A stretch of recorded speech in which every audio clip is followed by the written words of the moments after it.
Okay, I think we're going to go ahead and get started. Hopefully there are a few folks online.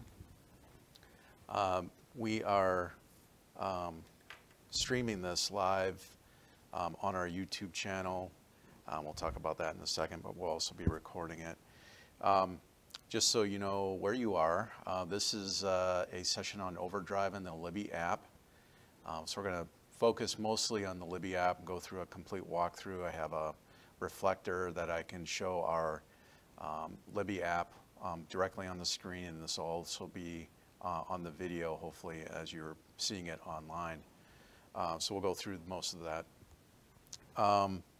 So just moving forward, I hope this session will probably last about an hour. I know it's 9 to 11, but since this is the first time we've done it, we're not quite sure how long this is going to last. But depending on questions, we'll have probably about an hour's worth of material to go through. Okay, and just a reminder again, we'll streaming this live on our YouTube channel. Those of you who are present don't have to worry about that because you're right here. Those of you online, this is the first link that you see here is the link that we're always going to be using for our live stream. So if you wanted to write that down or somehow record that somewhere, that's the link to our live stream for the YouTube channel. And we use a piece of software that streams directly from the laptop to the YouTube channel, and then after the stream is over, we record it automatically. Now it doesn't mean it's live automatically because I have to go through and sometimes edit things, but generally speaking, it's available. So no problem. Little feedback. I think this happened last time too. But it will be recorded, and all of our sessions end up on our YouTube channel, which is that second link that you see there on the screen. So we do have a bunch of videos up there. We just did one for holds management, web management reports is up there as well as a lot of create lists and advanced create lists. So we're slowly but surely populating that channel with a lot of stuff. There's actually a lot of videos up there already. I think there's about 45, but some are of more use than others. So the next slide I'd like to talk about are the goals for this session. First off, we do have PowerPoint slides on the table over there if you want to grab those, if someone would like to do that. Sorry, I didn't mention that before. The goals for this session, we're going to provide background information on the WPLC and how it is run. I think that's important to understand how things work at the WPLC and a little bit of a history behind it. That helps understand how decisions are made and how we bring new features to the libraries within the state of Wisconsin. WPLC stands for Wisconsin Public Library Consortium, and it's a organization made up of all the library systems within the state of Wisconsin. We'll go into a little bit further information about that in a little bit. We'll also bring you up to speed with recent developments concerning OverDrive and the WPLC. I just looked over probably the last year's worth of additions and features and things like that, and we'll go over that in detail so you understand what's going on. The majority of our time will be performing a walkthrough of Libby, so we're going to look at the app directly as it is on my phone and just display it up on the screen. And we'll just go through step by step. It's a very, I think, intuitive app to use, and we'll talk a little bit more about that, but we'll go do a walkthrough of Libby. And then lastly, we'll go over resources available for support that you can use. The help has greatly improved over the past, I would say, 4 or 5 years especially, and we'll go over some of the resources that you can use for that. I'll ask, as we go through this session, if you do have any questions here within the room, I will try to repeat those for those of you who are online, because I know that's an issue sometimes hearing the questions and then I'm responding to the with an answer, but no one can hear the question first. So we'll try to remember to state the question as well as the answer afterwards. So. Okay, so I wanted to go over some, just a real brief history of the WPLC, current responsibilities of the WPLC board and steering committee, and MCFLS membership on the WPLC steering committee. So this is going in the Wayback Machine. When I first started here in 2004, the WPLC was currently constituted. Again, that's the Wisconsin Public Library Consortium made up of all the library systems within the state. At that point in time, it was not all the library systems, but it was originally constituted to allow sharing of a resource called Net Library. Those of you may remember Net Library. It was a great idea at the time to share ebooks, but the infrastructure and the technology was not there really to share those ebooks effectively. You could still do it, but it was really like going to the dentist's office, like pulling teeth. But eventually, in the mid-2000s or so, OverDrive started making its place known, and they were really the original ebook jobbers, I guess you could call them, in the marketplace. There have been a number that have kind of come on board within the last 10 years or so, but OverDrive really kind of staked its place in the marketplace very early. And the WPLC kind of latched onto that. Originally, I believe they were all about audiobooks, I want to say, and then they started bringing on ebooks and video, and some of the other resources that they provide are not as popular, but ebooks took over for a little while, and now audiobooks are kind of bringing it back. You'll notice that if you look at statistics for our audiobooks, the audiobooks are crazy popular right now, and they're getting more of that market, that split between ebooks and audiobooks. It's interesting to see how that has progressed. So the WPLC was formed originally for Net Library, and then we got into OverDrive, and then that's kind of where we currently are. But it was also an organization that was originally assigned to kind of investigate new technologies, like seed projects. And OverDrive was an example of that. Net Library was an example of that. And as we got more into OverDrive, it became more of a chore for the WPLC board. There were basically one member or one representative for each system within that board. It became more of a chore to do the day-to-day oversight of the digital library as we currently have it. And it was decided that there needed to be what we call a digital library steering committee instituted. And that was the genesis of that. So right now, the WPLC board is the main source of oversight for the WPLC. They make all the final decisions as far as financial and other decisions related to running the WPLC. But the Digital Library Steering Committee has oversight over the day-to-day responsibilities, adding new features to the digital library, and also they make financial and budget recommendations to the WPLC board. So it's a very important committee, and the makeup is different as well. The WPLC board has one member per system, whereas the steering committee has a varying number of members depending on the amount of money that the system is or the libraries are adding to the WPLC digital library buying pool. So that buying pool is around $1 million. It's significant. Well, it hasn't significantly changed, but it's gone up a little bit within the past couple of years because of additions and things related to the Advantage pool as well. So that steering committee has responsibility of the day-to-day operations.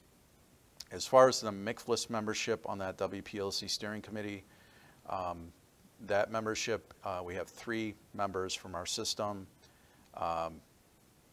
Judy Pinger from Milwaukee Public Library, Jennifer Leffel from Franklin, who's now the director at Franklin, and also Emily Vieira from Shorewood Public Library. So they've been on that steering committee for the duration. And since it's been instituted, those three have been on the WPLC steering committee. So that's just a brief overview of the governance. And a lot of the features that we get are run through the steering committee, introduced to the board for approval, and then we move forward with that. That's generally how that process works. In addition to that, there are a couple of committees, and I wanted to kind of go quickly to the internet here to talk about this. This is the WPLC website. It's www.wplc.info, and there is a governance page if you're interested and you need to sleep at night. There's a great page for you to look at. It's important, though, because there's a number of committees underneath the steering committee. There's a vendor selection committee that considers new market options for e-content. That's a really important part of this. So we're always kind of looking forward, seeing what else is out there. There's a selection committee, which has been busy of late, developing guidelines. And so they've been really instrumental in helping us choose new content. And then there's an open content committee that investigates and pilots platform options for providing digital access to local content. And they've been busy as well. So we'll go into a little bit of that later.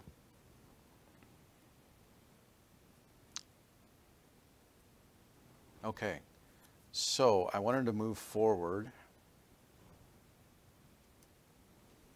to the recent developments that have been taking place with OverDrive and the WPLC. The last one there is more of a non-OverDrive related topic, but I wanted to go through some of these. The most recent one, these are kind of going back over the last year or so, and just to refresh your memory as to what new things have been added to the Wisconsin Digital Library and WPLC. So the most recent one is you can now return a title after choosing a format, which is a huge deal if you've ever used the digital library. It's a pain to return titles once you've chosen the format. If you haven't chosen a format, it was no big deal. You could just return it, and it was a huge, not a big deal at all. But if you had chosen a format like Kindle or EPUB, returning it was a pain in the butt because you really had to go into the Amazon website, return it if you had chosen the Kindle format. But now this would allow you to return titles even after you've chosen the format, EPUB, Kindle, or MP3. So before you had to use the OverDrive app, Adobe Digital Editions, which was another nightmare, or the Amazon account to return that. Now you can just go to your loans page within your digital library account, and you can just return that regardless of what stage you were in. So it's a huge plus, I believe. The account limits now also include settings for renewals and recommendations. So it's not really a feature, but an account limit is something like the number of checkouts you would have, the number of holds you can have, and generally those are 10 apiece. But now the limit for renewals is 3 days before expiration, so you can renew, but you can only do it 3 days before the expiration date comes up. And then the limit for recommendations is 3 titles every month or every 30 days. So there's a limit on the number of renewals and recommendations you can put in place. And that is shown within the account settings. And we'll go over that. If we have time at the end here, I can show you where that's located on the website. Also, a rated titles page has been added to the account section, allowing users to see all the titles that they've rated. So users can sort their rated titles by date rated, which is the default setting, title, or rating. I don't think I had that listed here. Users can now also sort their wish list and holds by the following options: date, which is the default setting, title or author. That's a request that we get a lot. I know Kate has answered many, many questions about that in the past. One thing that's been around for a while though, but I wanted to mention it, was that there is an opt-in reading history available for users. That was something that was a huge wish list item for many years and was just recently added within the past year.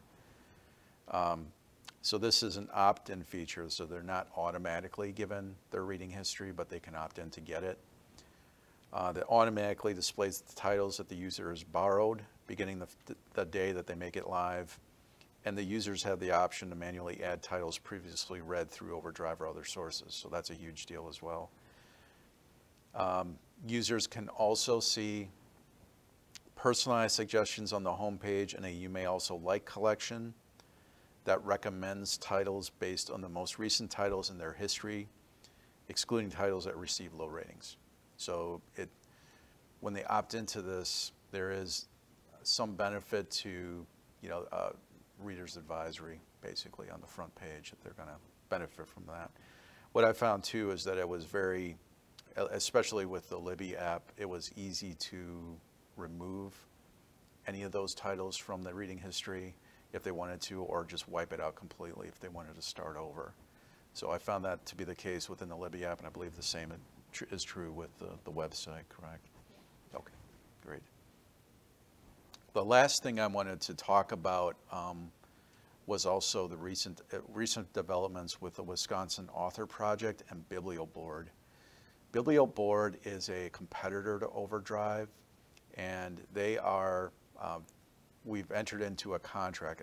By they, I mean, or we, I should say, the WPLC has entered into a contract with BiblioBoard to fund this Wisconsin Author Project. It's really a neat thing. So it's what it is. Wisconsin Author Project is a project for authors of self-published adult or young adult fiction, and this is kind of that open content group has kind of come up with this solution. They're invited to submit their work as part of this project. And the winners will receive $1,000 and the opportunity to be a featured author in BiblioBoard's Indie Rockstars digital library collection, inclusion in the pop-up picks for 3 months, and a book review from Library Journal. They're also the winners will also get a chance to present at the Wisconsin Library Association annual conference in October. So, just as an informational item, there is a webinar taking place on Monday, April 9th at 1 p.m. If you're interested in this, you can go to the WPLC site that we just looked at. There should be information on the front there about registering to attend that session. It's really a neat project, and it allows us to serve those authors that from the very beginning, we always wanted to find a way to serve these self-published authors, because I know you all get requests to either house the collections of these self-published authors or want to be able to give them an opportunity to share their work online, and this is a great way to do that. So, and I think in a way, it's a way for BiblioBoard to get an in with the market, because we are so rock solid tight with OverDrive right now. So I think that's ultimate. There's some ulterior motive and benefit for BiblioBoard, but it's an interesting project, and I think something that you'll want to keep an eye on. Okay, any questions about those developments? I don't know, Kate, did you have anything you would like to add? This portion of things, no. Okay. Kate, by the way, is here in overseeing our streaming operation here, and she's the OverDrive expert for Makefless now. I've given up that mantle years ago. So, okay, so the next thing that we're going to do is walk through the Libby app. Before we do that, I wanted to just give you a little bit of an overview of Libby. Libby is now the official replacement for the OverDrive app. It's the old OverDrive app is still out there. It's still usable, but OverDrive is really pushing the Libby app as the replacement. And Kate can contradict me on this, but we generally receive more positive comments about Libby from patrons and staff, and almost always recommend it for new users. I think that's been the key here, is the new users. If you try to introduce them to the old OverDrive app, it generally ends in frustration, particularly with the login process. It's a nightmare. But the Libby app does not have that baggage. So we tend to get very positive comments about it. There have been some recent issues with audiobooks. I think Kate and I were talking about that this morning, where people are either getting issues of, their audiobooks are being checked back in, or they're also restarting from square one with their audiobooks. But it has not happened that often, and more often than not, it's been a very solid addition to the number of apps that we use here at the system.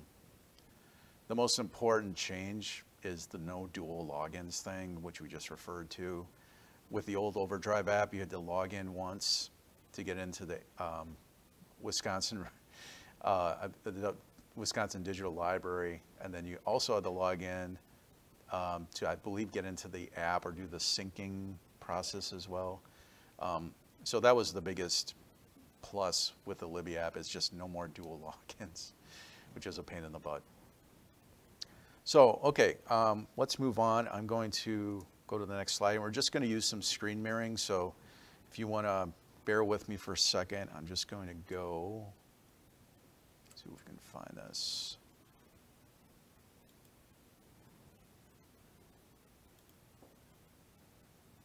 Okay. All right, so I'm going to navigate to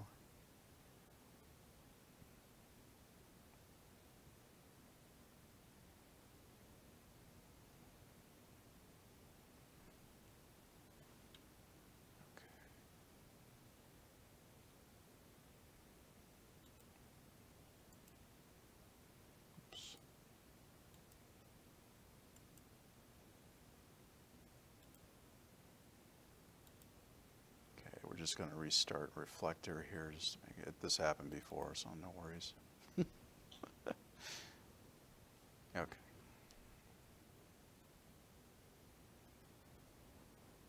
Okay.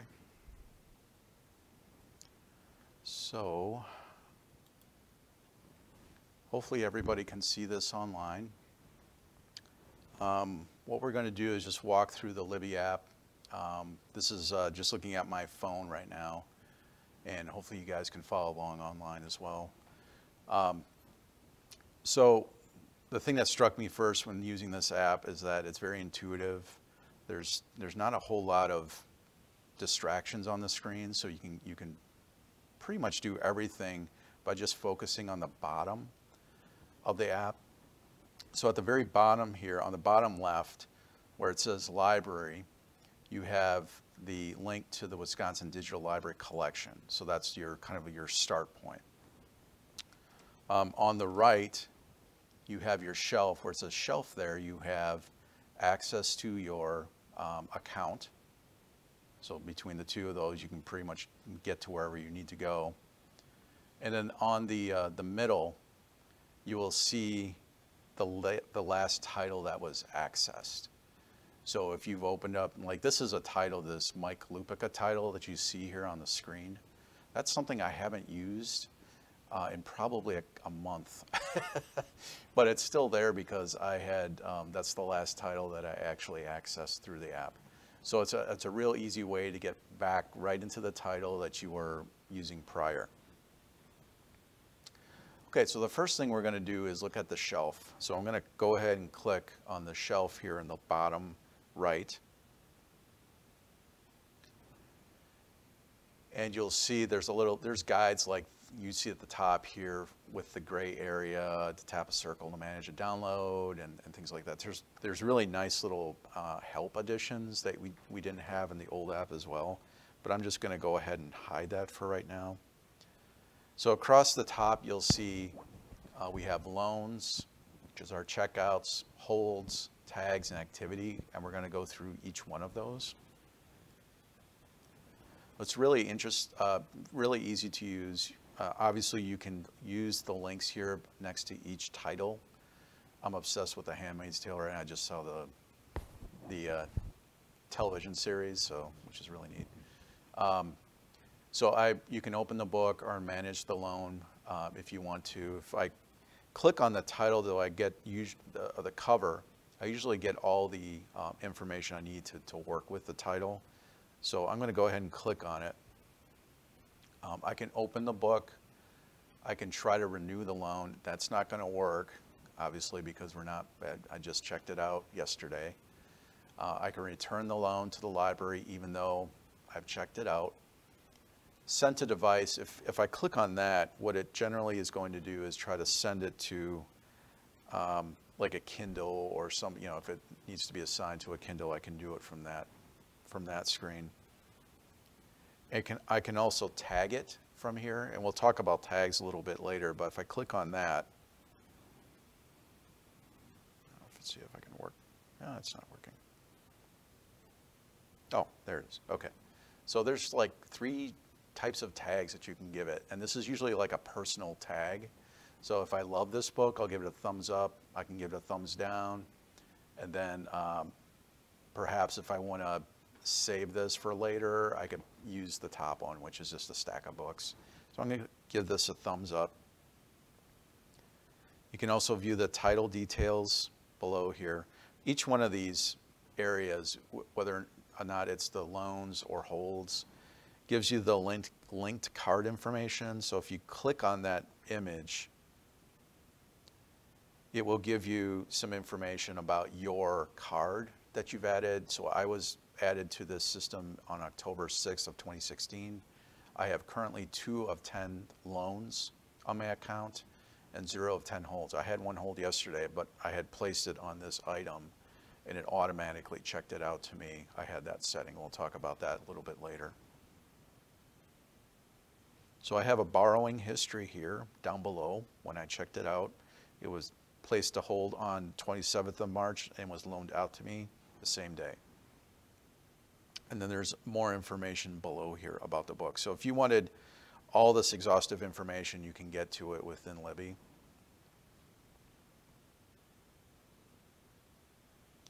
So generally speaking, we can take a look at this Neil deGrasse Tyson title as well. Generally, you have 2 options here: either open the audiobook or book, or resume. So you'll either say open or resume. I mean, just take a look at this one as well. I'll go ahead and tag this one, thumbs up. Neil deGrasse Tyson always gets a thumbs up. And more information here on the screen down below. Yeah, didn't notice you could do that. Okay. Sorry, just getting sidelined here. Okay. So that is the loans. It seems pretty straightforward to use. At the very top here, you also see an actions button. So you can choose to synchronize loans across your devices, choose your download behavior. If you click on that, and we'll look at this a little, there's a few different ways to get into this area, but you can automatically download it. When you've borrowed it. You can also choose to only download those titles under 20 megabytes.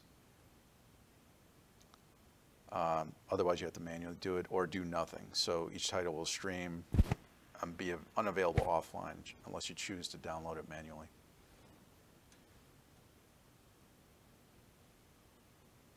And then you can select your reading devices. I'm not really going to go into that part. For the holds, it's very similar. Of course, I don't have anything on hold here, but I just wanted to let you know there's most of the same types of things are available here. Let's just go ahead and put something on hold since it's like, no, I don't need to do that.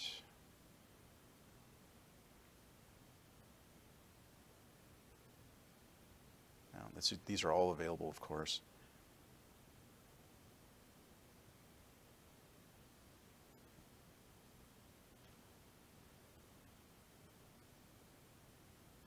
No, these are all available.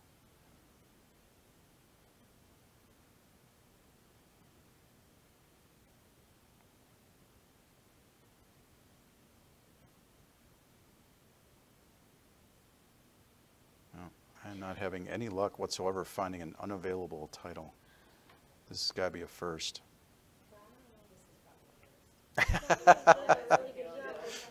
Right.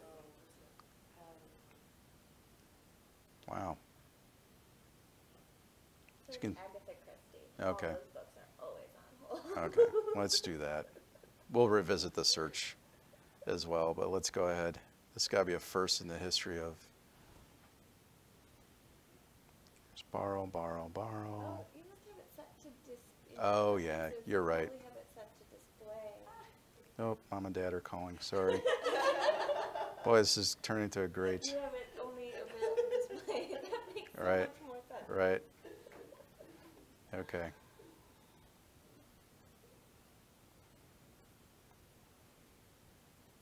Okay, here's it going. Murder on the Orient Express. So let's go ahead and place a hold on that so I can show you what this looks like. Very straightforward. One button. And then I can either keep browsing or edit the hold if I want. But I'm going to go back to my shelf here and go to the hold so we can get back on track here. My apologies. So tapping the title here allows you to edit the hold or cancel it. There's also a wait list section which I find useful. So the wait list, and this is be more of a typical wait list for some of these really popular items. So my place is 84th in line. There are 31 copies in use and 84 people waiting in total, 3 people waiting per copy. So that's not terrible, not great, but not terrible. So eventually we will get this title. And we already talked about the linked card information. That's going to give you the same data we had before. This also gives us some information. Oops.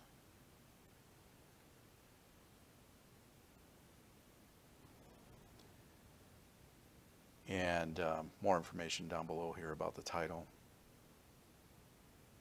So it's easy to use without being overwhelming. If I want to get more information, I can. Otherwise, I just skip by it. I don't even see it if I don't want to, which I think is a really good design.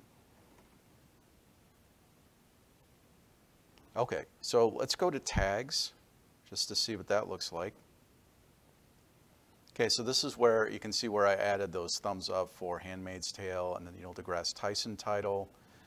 That just gives you an idea of where these tags originally end up with. So if we look at that, we can go through and take a look at all the titles that I've given thumbs up. I don't have any thumbs down, and then I have my Fall of a Philanderer by Carol Dunn. That's in my shelf tag, and that can be whatever you decide it's going to be. But it's good. I think a lot of some patrons use that to just keep tabs on books that they've read or books that they like, and this is really important prior to reading history. People would give them thumbs up and say, I've read this, so I don't need to read it again. So, but that's very useful. The activity tab is where you would find not only reading history, but all the activity related to the account. So, for example, girl on with a dragon tattoo returned on the date due, returned it on the date due. Let's see, and then down below, and this is more recently, placed the Murray on the Orient Express, placed that on hold. Handmaid's Tale was borrowed, obviously yesterday. So it's a little bit more than just reading history. It's just all the activity related to your account, but I feel it's pretty useful as well. You can also disable or clear the list pretty easily. So if you wanted to clear it, you can dismiss the notices, disable the activity recording, so it will stop recording your activity within this account, or you can clear the entire timeline. So if I wanted to do that, I would just click on this, gives me a confirmation, and I can go ahead and proceed, but since I like that, I'm not going to get rid of it. So any questions about the account information so far?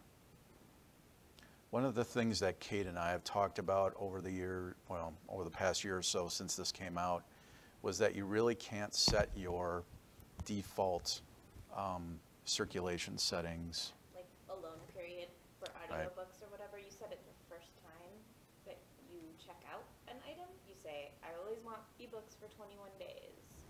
But then you can't change that within this app at all. You have to go to the website to change that. Oh, sorry. That's all. You have to go to the website to change. You have to go to the WPLC website to change your loan periods and settings and any other circulation settings you might have. Thank you. Yeah, so that was the only drawback that we saw, was just the settings have to be set within the website. You can't do that within the Libby app. And we've searched just recently too for that, and we couldn't find it. I think that's one area of improvement that can be made on the app. Okay, so we've looked at the shelf. The other option here then is to look at the library. And by doing that, you go directly to the responsive design website for the digital library. So it's really the same content, but it's designed to fit within the space of the screen. So you can do your search like we just did before for Agatha Christie. We might search for James Patterson or something else.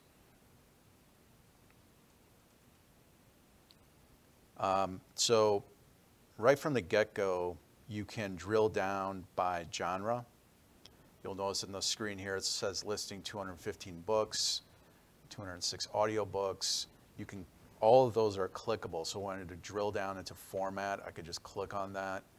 Or the audiobooks, you can also click on that. Fiction, thriller, and suspense, all those are linked. So you can just use the app to drill down into fiction, for example, thriller or suspense. So I think that's a really nice improvement. You don't have to go too far to drill down into the catalog. The search preferences, which I had to change prior to just now, allow you to specifically limit your search and all searches moving forward by format, language, audience, compatibility. I've left it at Libby. I think that makes sense considering I'm in the Libby app.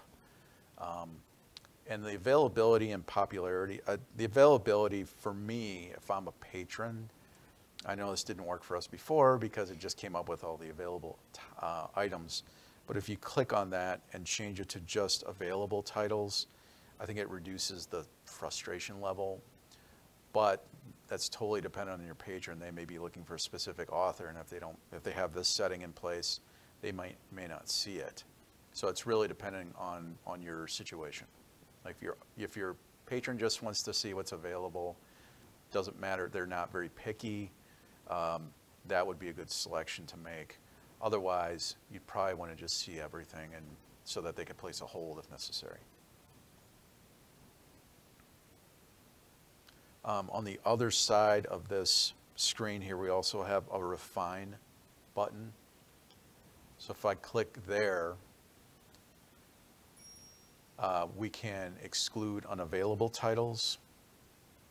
We've already got that as part of our preferences, but we can sort by popularity, limit by language, audience, and compatibility.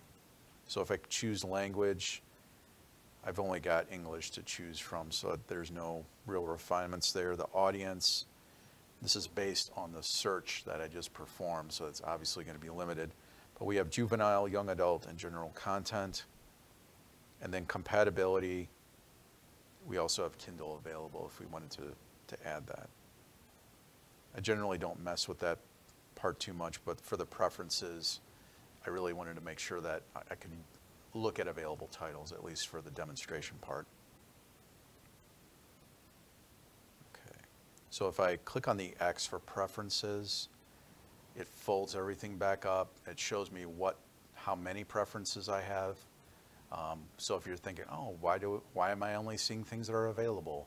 It will give you an indication that you have some kind of limit there underneath the preferences area. Okay, and the other thing I wanted to mention about this is the menu option at the very top. You'll notice that there is a Libby icon in the upper right-hand corner. If we click on that, this gives us some options, and I think we briefly looked at this prior to, or maybe not. Anyway, you have the option to add a library. For our purposes, it doesn't really matter what library you choose because it's always going to come back to the Wisconsin Public Library Consortium. So I could go in here, add a library, which I did yesterday, for Brown Deer or Central or McFliss. It doesn't matter. I could choose one in Eau Claire. It's always going to come back to the fact that we are part of the Wisconsin Public Library Consortium. And it's really a unique situation for us, frankly, because not many OverDrive catalogs are this large. We're routinely within top 2 or 3 in holds, as well as checkout. So there's benefits and negatives to being in such a large consortium, mostly because of we have more titles to choose from, but there's also more people to choose those titles. So that there's kind of a double-edged sword there. So we have one library card and no cards at other libraries. So I could add a card. I haven't tried that yet. I don't know if you've done that, Kate. There's multiple cards right. in the system? Yeah. Not to a single. Okay. Would you double your holds? Would you be able to log into the WPLC? I think it probably doesn't make sense in our case just because of the fact that you have access everywhere that you go within the state. It doesn't make any sense to have 2 cards. If you've got dual cards, there may be some questions asked. The one thing I did want to look at here in particular was the setup Libby. And this allows the patron to do a couple settings related to the app and look at some other help options below. So if you click on Choose Download Behavior,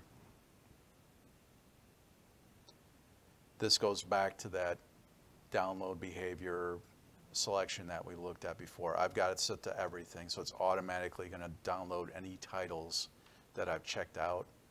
And in fact, when I placed the hold on Handmaid's Tale, it automatically checked it out and it was available within my app. I had to do nothing. It was just there when I opened it up today. So that's a really great feature, I believe.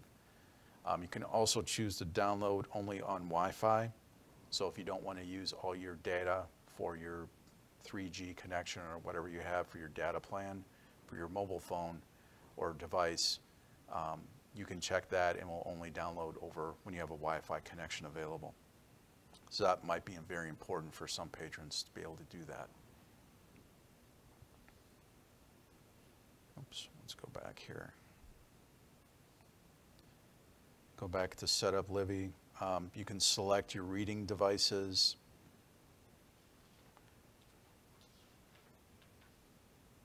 So in this case, I have told the app that I read books in Libby and I listen to audiobooks in Libby. So you can choose this to be, I believe, Kindle or another device.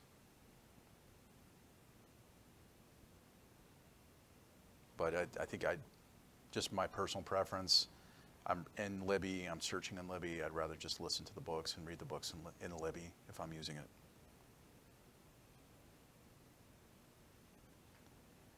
And you also have the ability to edit all of your holds.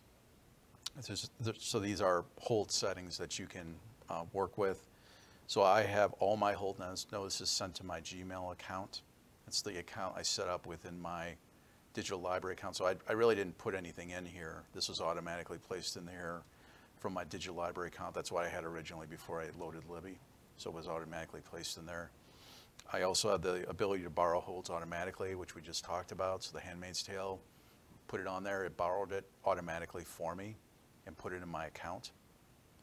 And then I could set my holds, I can suspend them. So it's kind of like the freezing of holds that we have in County Cat.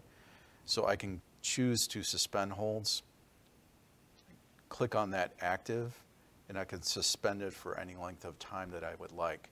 So if I'm on vacation for a couple of weeks, I can choose that or longer, depending on what my needs are. So I don't have too many holds going on right now, but I could suspend those holds that the one that we just placed for the Murder on the Orient Express. I could save that for a couple of weeks if I wanted to. Okay, so that is all I have as far as the Libby app. I feel like it's very simple to use. There's not a whole lot of thinking you need to do. You can just click and start reading and start listening. Does anyone here have any questions about the app itself or anything that we would need to address? Anything online, anybody? Putting out a test. Okay. So in the old OverDrive app, when you would be browsing and you see the covers, Right. they would say like waitlist or available. So that doesn't exist in the images anymore. You'd have to go through more of a list and it'll say placeholder or borrow next to it. It's not linked with the image. Yeah, the question was whether or not there's a wait list image on, I think on the website there may be.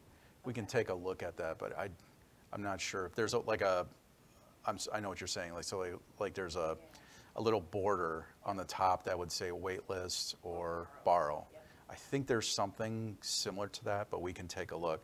Let's exit out of the app here so we can take a look at that really quickly.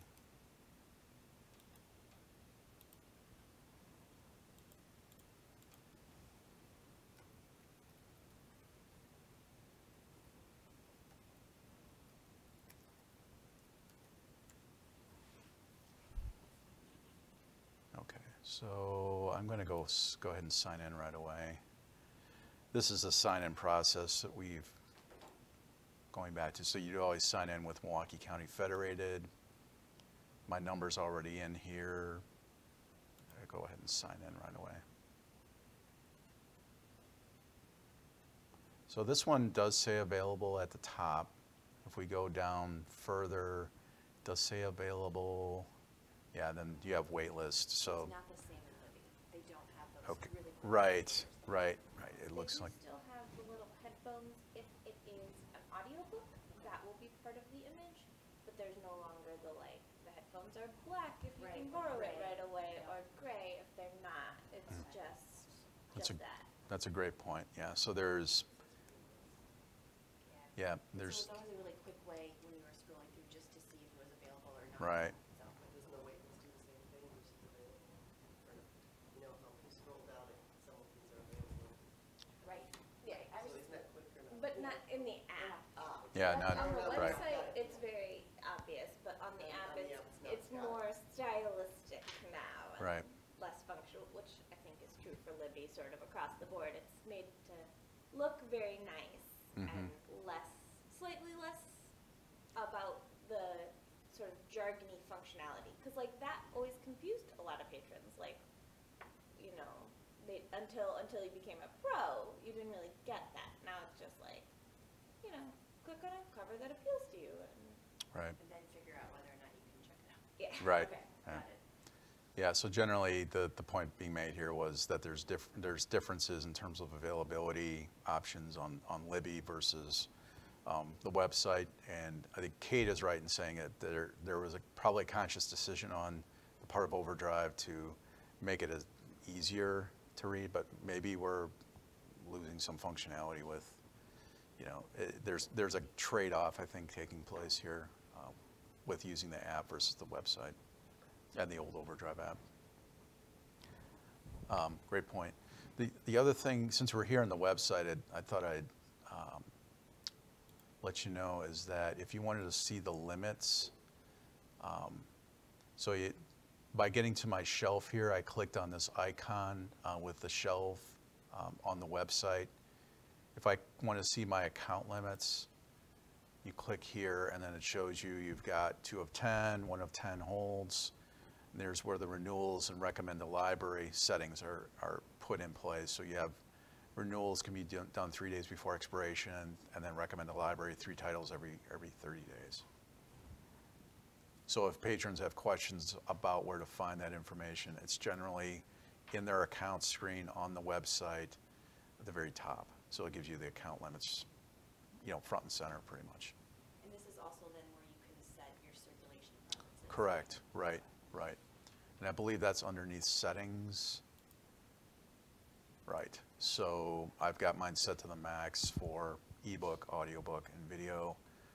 One of the things, I don't think it's relatively recent, but people have been giving us some feedback on the audiobook, 14 days. You may have heard that as well. It's because of the length of some of these audiobooks, it's very difficult to get within that 14-day period.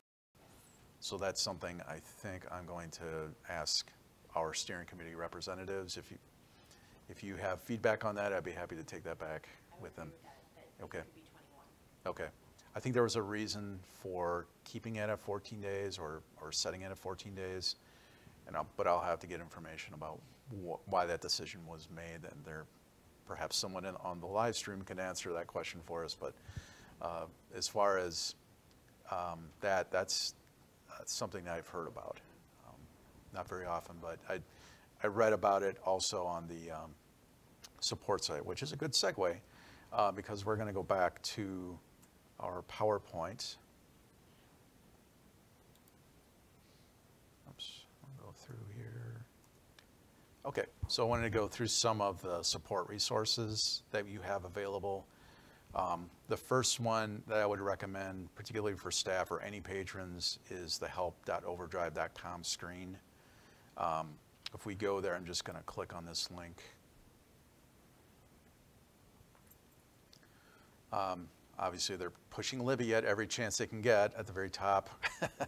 But what's great about this, the OverDrive help has improved immeasurably since they first started offering help. It used to be that we had to really do our own thing as far as help assistance for patrons and staff. But they have really upped their game here. I think they have categories up above. They have videos. And if you have questions about specific devices, you can go directly to that section and work with OverDrive with any of those different devices.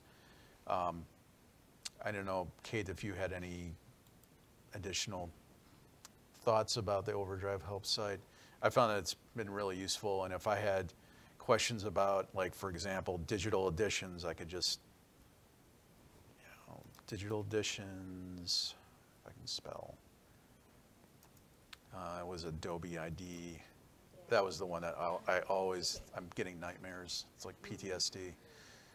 So you could just type in Adobe Digital Editions and start diving into the Adobe ID problems that we used to have years ago. This is before the advent of all these app focused devices. And Jennifer's like, yeah, I know that. So this is not something we get too many questions on anymore, although they do come up. So, a couple months ago. Yeah, okay, so Kate's had some recurrence. So these are really older devices. We actually have a few here in the room. A Sony reader, so if you want to flash back to the good old days, they still work, but you have to side load them on from a computer using Adobe Digital Edition, so it sets the DRM, the digital rights management, file along with the download. So, yeah. So thankfully, we don't have to deal as much with that, although I'd be interested to hear from other folks online if they have had to deal with that so far. So anyway, that's one resource that you can use. That's probably the first one I would look at for general device information and getting started. So they do have a category here for getting started, and it just walks them through some very basic information as well as device specific information. Go back to the other site that I found to be very helpful, and I'm on their mailing list, is the Google Plus OverDrive support community. So this is a community that was set up by the WPLC specifically for issues related to the Wisconsin Digital Library. So Andy Coffin, some of you may know, is part of Will's, and she manages that site. But anybody can submit questions or comments or issues to that site, and that's generally where you will also find announcements on new features. So if you're not already a part of it, you can ask to join. And I'm just going to click on this link here as well. So it is a Google Plus community. You can ask if you're having problems getting into or part of this community. You can, I believe, you can just go through me. I can ask that you're added to that. But you can see that there's some, issues that someone had just reported a couple of days ago. And then you can also filter by these particular categories. So these are like post tags. So if we do OverDrive updates, Andy's got all of her information here. So she had just posted things 5 weeks ago or 7 days ago. This was the announcement about returning the titles after choosing a format. So this is where I got all the information related to recent developments. So it's a really good resource. And it's good if you're trying to keep up on what's going on with OverDrive. This is really a good resource. OverDrive also has a blog available, and that's also available from the WPLC website. If we go back there, just going to go to governance here. And you'll see that there is OverDrive news here on the right-hand side. And these are just, part of their blog posts. It's not, they're very generic and in some cases, but useful, just to see what's going on with OverDrive.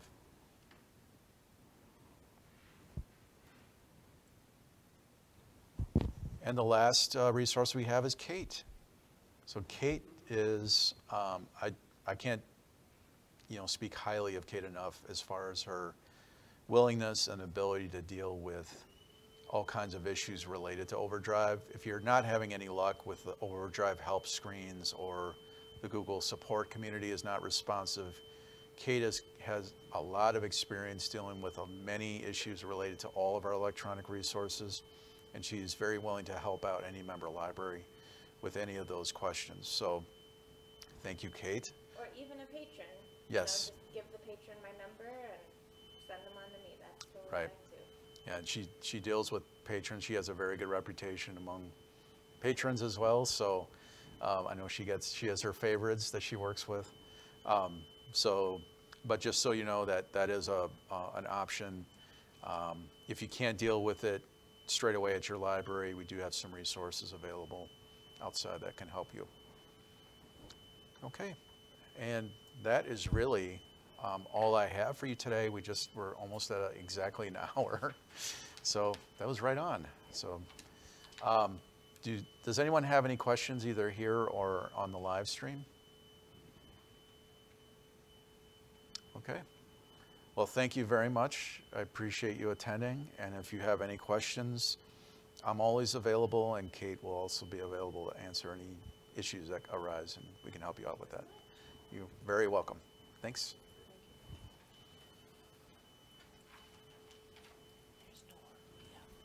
Okay, I'm going to call you. Whoops. I just, I'll call you so we can arrange a time to talk, because I really need some time to think, get background information on this. I may need to reach out to you first before I can really dive into it. And then for the other project, I finished the 700s. Okay. Those thousands of records. I'm sorry, I really ran a haven't. list for the 100s. Yeah. A little over 500, finished that this month. Okay. I ran a list for the 200s, 1776, an easy Oh, number wow. to remember. Sure. For subject books with no subjects. I Okay. shared what I was doing with Melissa and Rebecca. Rebecca wants to do her 800s Okay. because she said in the past, practice, like for Shakespeare, whatever, no subject headings. Oh. But now, our current practice is subject heading. So Right. what she does, one comes in, she then goes through the catalog and looks for all the others that, and then and gives those headings. Sure. So in a way, she's already doing it. Yeah. But she said it would be easier just to do a list. So I Okay. showed her, I gave her a copy of the Right. source strategy. Okay. So it's doable, and hopefully this year that project will be done. That'd be great. I really appreciate it. And we'll talk about it at the database maintenance meeting too, I I'm only sure. caught one mislinked item. Okay. Book that no subjects, it had the no field poems. It's Okay. like, okay, well, you're not, move on. Sounds good. Thanks, Jackie. Thank you.